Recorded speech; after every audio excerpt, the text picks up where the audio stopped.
Bonjour à tous et bienvenue dans ce nouveau numéro du journal de ma bourse. Alors, qu'est-ce qui a retenu mon attention cette semaine à la bourse? On va voir ça tout de suite. Par contre, si vous n'êtes pas abonné pour l'instant, je vous suggère de le faire et d'activer la cloche pour être prévenu lorsque je sors une nouvelle vidéo. Alors, qu'est-ce qu'il y a eu comme information importante cette semaine que moi j'ai retenue? Eh bien, il y a une levée de doute, une confirmation comme quoi l'extrême gauche n'allait pas arriver à l'Assemblée nationale. C'est-à-dire que c'est Yael Braun-Pivet, donc du camp de la Macronie, donc une centriste, on va dire, pour simplifier, qui a été réélue à l'Assemblée nationale en tant que présidente de l'Assemblée nationale. Et donc, qu'est-ce que ça veut dire cette réélection? Ce n'est pas anodin.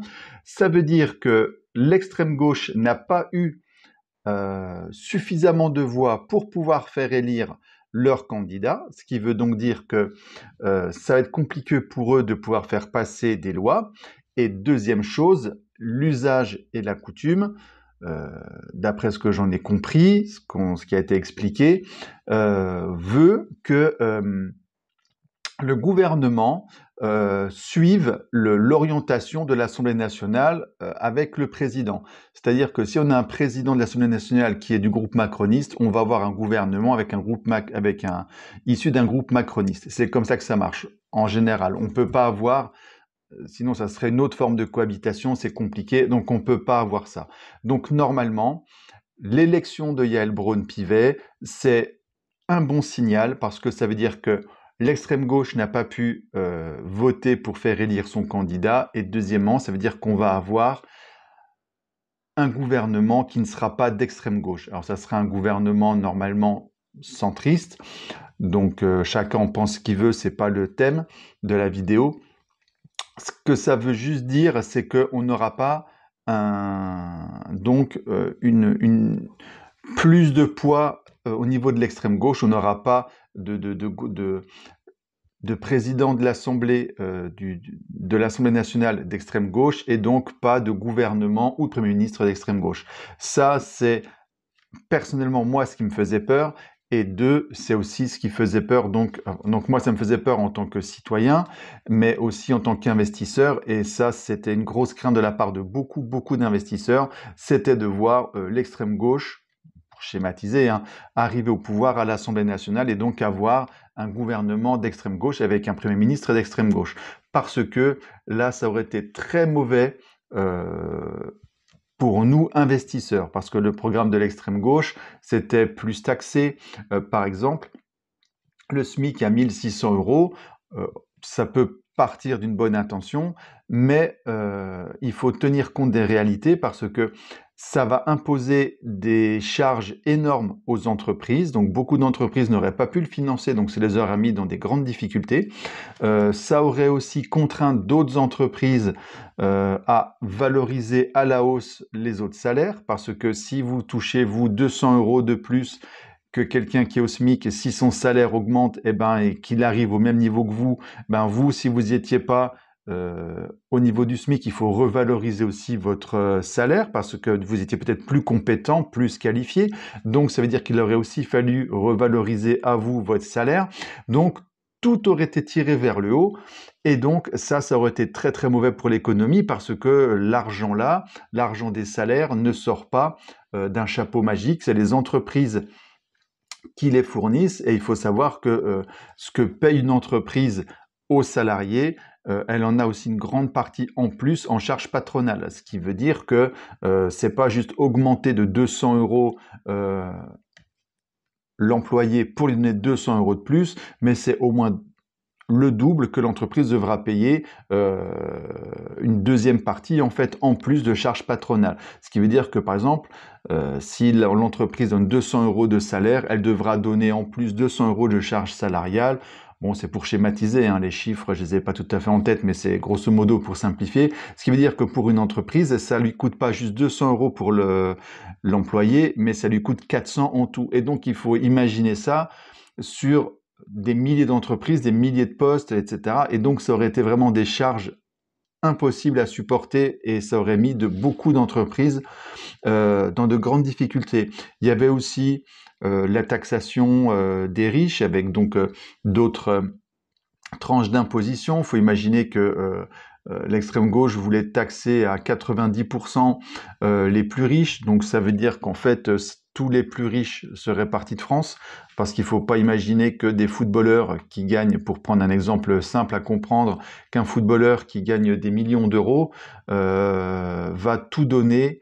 Alors pour les footballeurs français, hein, pas ceux qui vivent déjà et travaillent à l'étranger, mais les sportifs français qui vivent en France, ils gagnent très bien leur vie. Il n'aurait pas fallu s'attendre à ce que eux restent en France, parce que c'est bien beau les belles idées, se dire avec 400 000 euros on peut vivre, mais un footballeur qui gagne 10 millions, il va pas accepter de tout filer pour les autres, donc il serait parti.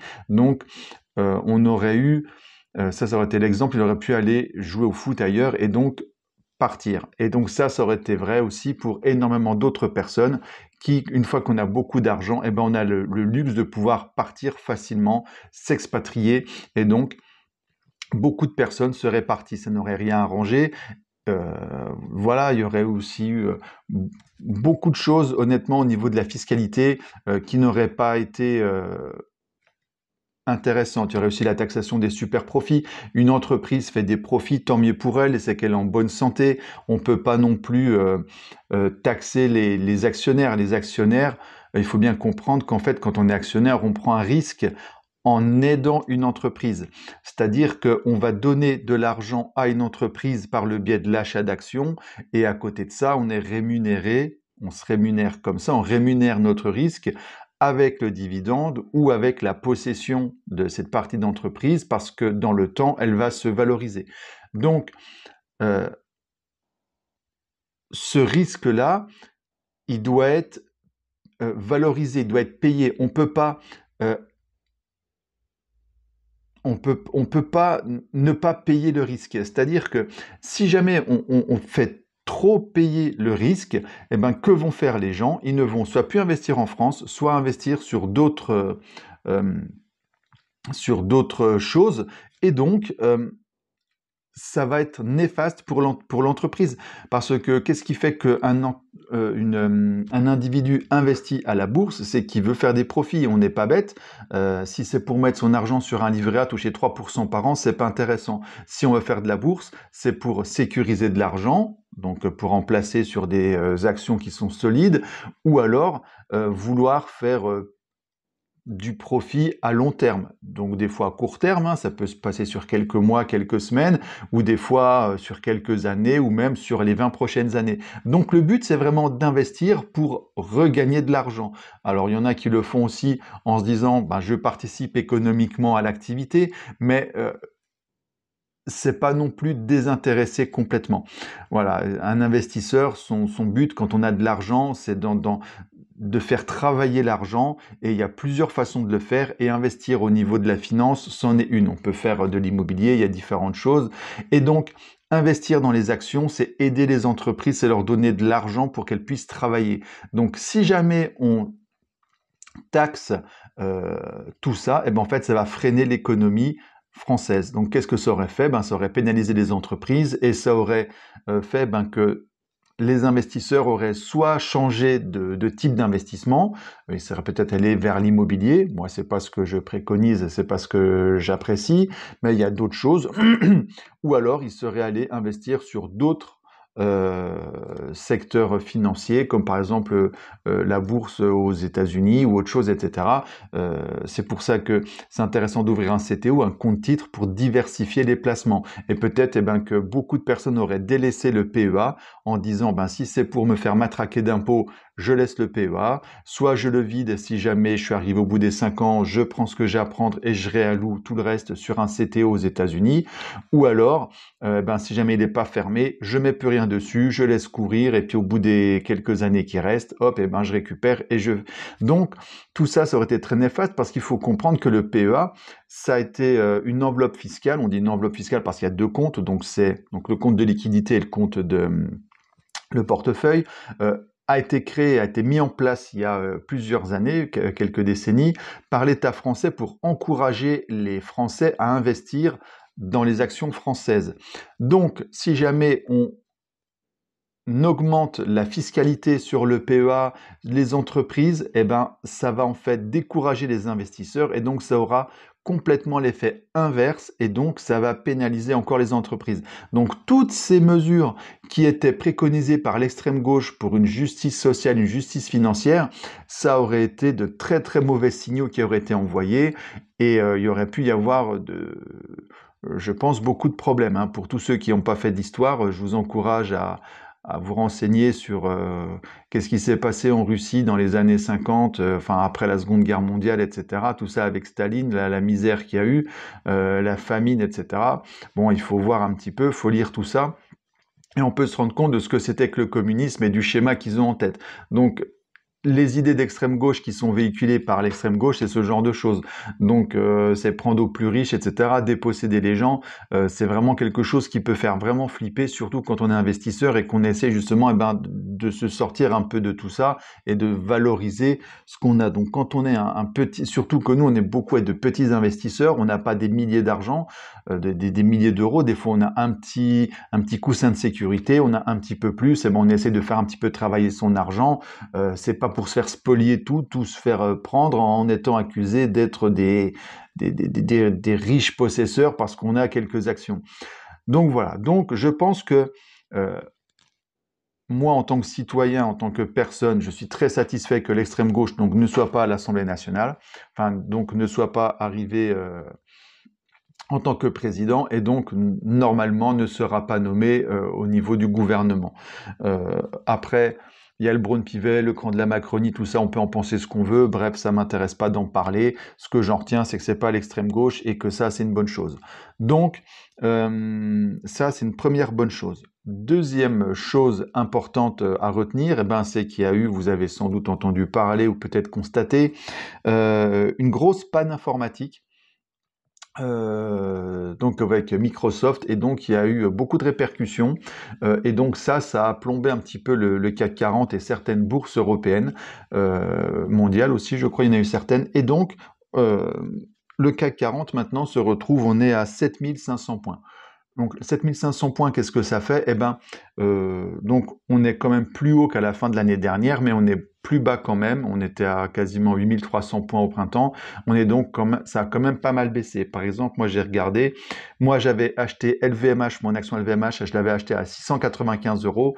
Là maintenant, elle est à 679 euros. Donc on voit que je suis en moins-value sur LVMH. Moi déjà, quand je l'avais acheté, je pensais que c'était déjà un bon prix d'entrée. Là, on arrive sur un prix d'entrée qui peut commencer à être intéressant. Moi, j'en rachèterai pas parce que le prix n'est pas assez bas pour l'instant et du coup, je veux garder de la liquidité pour justement parce que si j'achète LVMH, c'est pour sécuriser de l'argent et garder ces actions. Donc, j'ai pas envie, je préfère investir dans des actions que je peux faire travailler plus rapidement, les acheter, les revendre, faire un petit peu du trading à plus ou moins court terme, plutôt que sécuriser de l'argent avec LVMH. Parce que j'ai déjà une action LVMH, ça correspond déjà à peu près à 10% de mon patrimoine, donc j'ai pas envie d'alourdir mon patrimoine avec des actions LVMH, je préfère le faire travailler de manière dynamique. Si j'avais pas mal de liquidités à investir, là, ouais, je pourrais réfléchir pour réinvestir sur LVMH parce que ça serait une bonne occasion. Si jamais LVMH continue à baisser, par contre, ça peut être l'occasion d'acheter LVMH à un prix intéressant. Je pense notamment si ça tombe dans les 600, là, je pense que j'en rachèterai une.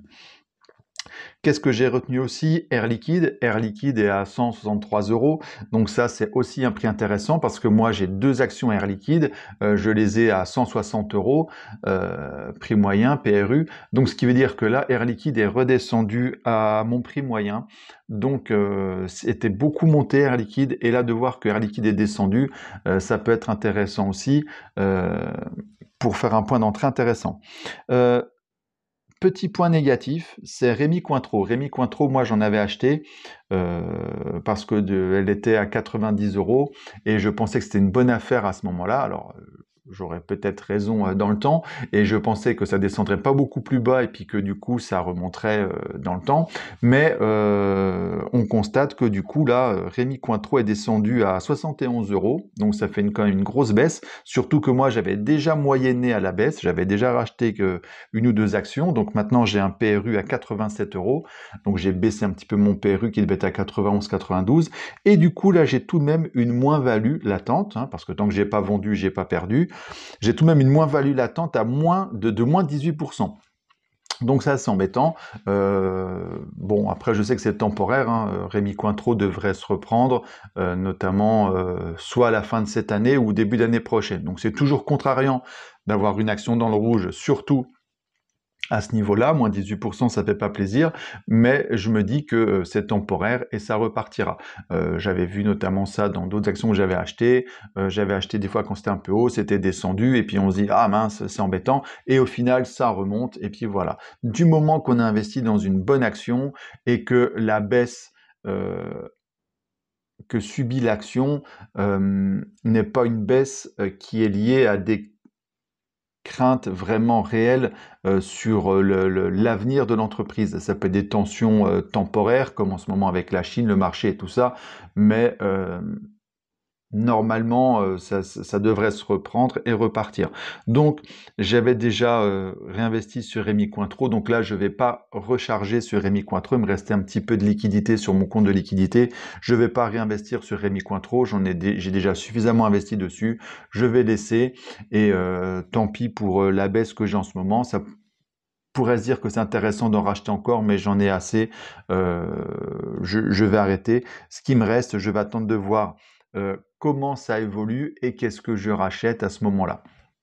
Voilà, qu'est-ce que je fais? Il doit me rester 300 €, je crois, de liquidité sur mon compte. Donc 300 €, ça peut paraître pas énorme, mais c'est déjà pas mal. Ça peut déjà permettre d'acheter quelques actions. Donc je vais suivre, voir ce que ça va donner. Comment ça va continuer, et suivant ce que nous réserve, notamment on aura normalement en début de semaine prochaine peut-être des orientations pour le nouveau gouvernement, on verra ce que ça donne, on verra, et on verra donc si jamais le marché se remonte, parce que en fait c'est un petit peu l'instabilité politique qui plombe aussi le CAC 40, c'est-à-dire qu'il y a pas mal d'incertitudes vis-à-vis de notre politique en ce moment, et donc c'est aussi ce qui plombe le CAC 40. Voilà, donc on va voir si on a du mieux la semaine prochaine, voir aussi les JO, ce que ça donne, la rentrée, tout ça. Donc il y a des chances qu'on ait peut-être des meilleures nouvelles à la rentrée. Donc on verra cette fin d'année. J'attends aussi toujours beaucoup de Stellantis, parce que Stellantis ça avait pas mal baissé. J'attends de voir si ça va remonter. J'attends aussi une remontée fin de cette année, début d'année prochaine, parce que Stellantis c'est une grosse partie de mon patrimoine. Et donc là je suis toujours bien en positif, hein. Je dois être à plus 25%, donc c'est pas mal vu de la baisse qu'on a eu de Stellantis. Moi j'avais acheté, j'ai un PRU à 15 € et quelques, donc c'est très bien, je suis toujours bien, mais comparé à ce que c'était, c'est moyen. Par contre, ça peut aller beaucoup, ça peut bien revenir, donc je suis plutôt confiant et je suis pressé que ça revienne.